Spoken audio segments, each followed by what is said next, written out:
Gavin Newsom had a message, sir, for his fellow Democrats after this shutdown deal.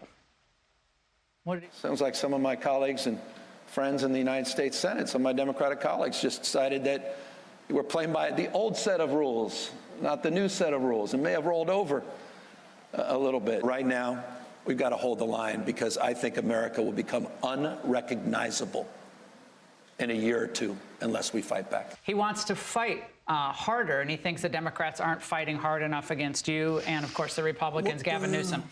I mean, I knew Gavin for 4 years. I got along great with him, but he's gone radical left. And, you know, he's building a train system from San Francisco to L.A. that's got about a 2,000 or 3,000% cost overrun. It's the worst thing I've never seen anything like it. I've seen cost overruns. I've never seen anything like that.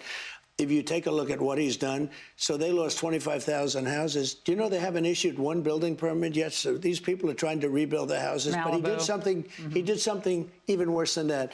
He's now taking a big section of Palisades or some area, and he's going to build low-income housing where they used to have luxury housing. He's going to put low-income housing in. His fire stuff is out of control. The forests are burning down all over the place. And honestly, I always liked him, but he's a horrible governor. He's a horrible governor. If he ran the country like that, we would have an absolutely gonzo country. This country would be gone. The fact is, if I weren't president, if Kamala got in, you wouldn't have, not only wouldn't you have $20 trillion coming in, you would have money leaving, and your welfare system. Take a look at some of the welfare things that we're talking about. They've doubled, tripled, and quadrupled since I left office. SNAP benefits have well, SNAP has gone from high. like $7 billion to many times $7 billion. And, you know, people keep talking about SNAP. But SNAP is supposed to be if you're down and out, you really, really have. That's what the purpose of it. People are getting, they walk in and they get it automatically now. So the number is many times what it should be. It's disgraceful. Can we change You wouldn't that? have been able, I'll tell you what. This country would have been busted, 100% busted, within 5 months into a new administration if I didn't win. Can we reform SNAP Yeah, and these benefits so they're used for the people who really need them? It's meant for people. And you know what it does is it really puts the country at jeopardy. People that need it have to get it. I'm all for it. But people that are able-bodied can do a job. They leave their job because they figure they can pick this up. It's easier. That's not the purpose of it. So knives are out, it looks like, for Chuck Schumer. Ro Khanna is already calling for him to be replaced. What message do you have for Schumer tonight? Well, I think he made a mistake in going too far.